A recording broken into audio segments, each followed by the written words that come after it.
Assalamualaikum warahmatullahi wabarakatuh. Ketemu lagi dengan pelajaran biologi dan kali ini kita masih membahas tentang sel bagian kedua. Selamat mengikuti pembelajaran.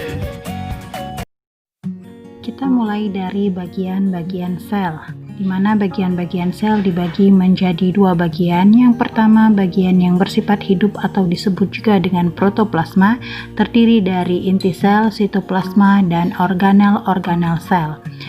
Sitoplasma adalah cairan yang berada di luar inti sel, terdiri atas air dan zat-zat terlarut serta berbagai macam organel sel hidup.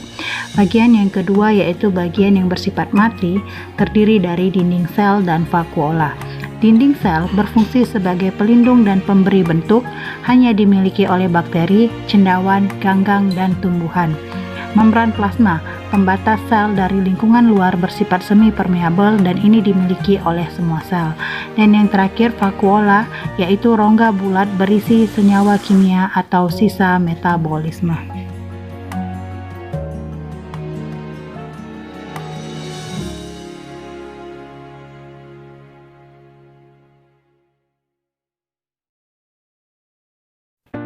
Bagaimanakah struktur sel? Baiklah, akan kita bahas satu persatu. Yang pertama kita bahas adalah dinding sel. Dinding sel bersifat permeabel dan berfungsi sebagai pelindung dan pemberi bentuk tubuh. Yang kedua, membran plasma, tersusun atas karbohidrat, protein, dan lemak, dan bersifat selektif permeabel, yaitu melakukan seleksi terhadap zat yang boleh keluar dan masuk dari dalam atau luar sel, sehingga berfungsi sebagai pengatur pertukaran zat yang keluar masuk ke dalam sel, serta pelindung bagi sel agar isi sel tidak keluar. Yang selanjutnya ada sitoplasma, yaitu cairan yang berada di luar inti, terdiri atas air dan zat-zat yang terlarut serta berbagai macam organel sel hidup.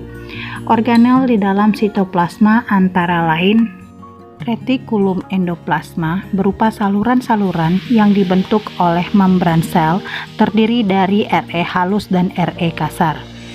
Pada Re kasar terdapat ribosom, berfungsi sebagai tempat sintesis protein, sedangkan Re halus tidak terdapat ribosom dan berfungsi sebagai tempat sintesis lipid. Ribosom terdiri atas dua unit yang kaya akan RNA, berperan dalam sintesis protein. Ribosom ada yang menempel pada Re kasar dan ada yang terdapat bebas dalam sitoplasma. Mitokondria memiliki membran rangkap, yaitu membran luar dan membran dalam. Di antara kedua membran terdapat ruang antar membran, di mana membran dalam berlekuk-lekuk disebut krista yang berfungsi untuk memperluas bidang permukaan agar proses penyerapan oksigen dan pembentukan energi lebih efektif.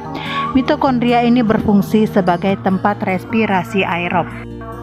Lisosom berupa butiran kecil dan bundar, berisi enzim pencerna yang berfungsi dalam pencernaan intrasel. Aparatus Golgi atau disebut juga badan Golgi berupa tumpukan kantung-kantung pipih, berfungsi sebagai tempat sintesis dari sekret seperti getah pencernaan, membentuk protein dan asam inti baik DNA maupun RNA, serta membentuk dinding dan membran sel. Vakuola berbentuk rongga bulat berisi senyawa kimia tertentu atau sisa produk metabolisme sel yang mengandung berbagai macam zat sesuai pada jenis selnya. Misalnya nikotin pada tembakau, likopersin pada tomat, dan piperin pada lada. Nukleus atau inti sel dibatasi oleh membran inti, mengandung benang-benang kromatin dan nukleolus atau anak inti. Nukleolus berfungsi mengatur segala aktivitas yang terjadi di dalam sel. Yang terakhir, plastida berbentuk bulat cakram yang ditemukan pada tumbuhan dan terbagi atas tiga macam. Leukoplas, yaitu plastida yang tidak berwarna. Kromoplas, plastida berwarna selain hijau. Kloroplas, plastida berwarna hijau.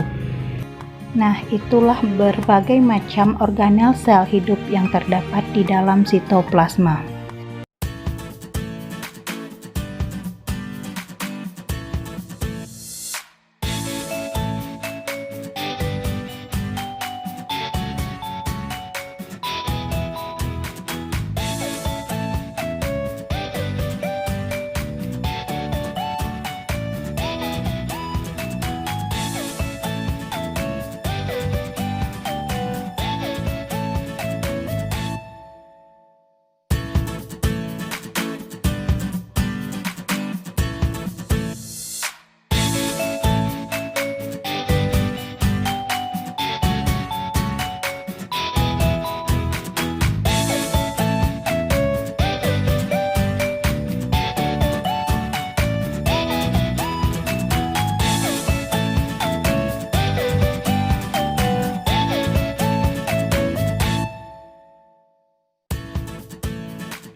Nah, yang berikutnya adalah perbedaan antara sel hewan dan sel tumbuhan. Disimak ya. Inilah beberapa perbedaan yang bisa dibandingkan antara sel hewan dengan sel tumbuhan.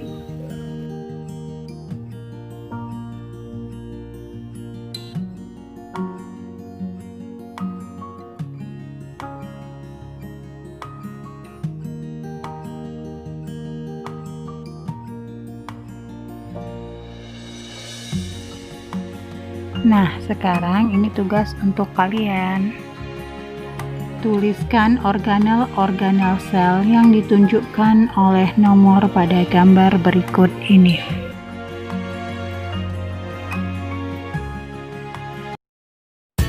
Oke, sampai di sini materi kita hari ini. Tetap semangat belajarnya dan sampai jumpa di pertemuan selanjutnya. Assalamualaikum warahmatullahi wabarakatuh.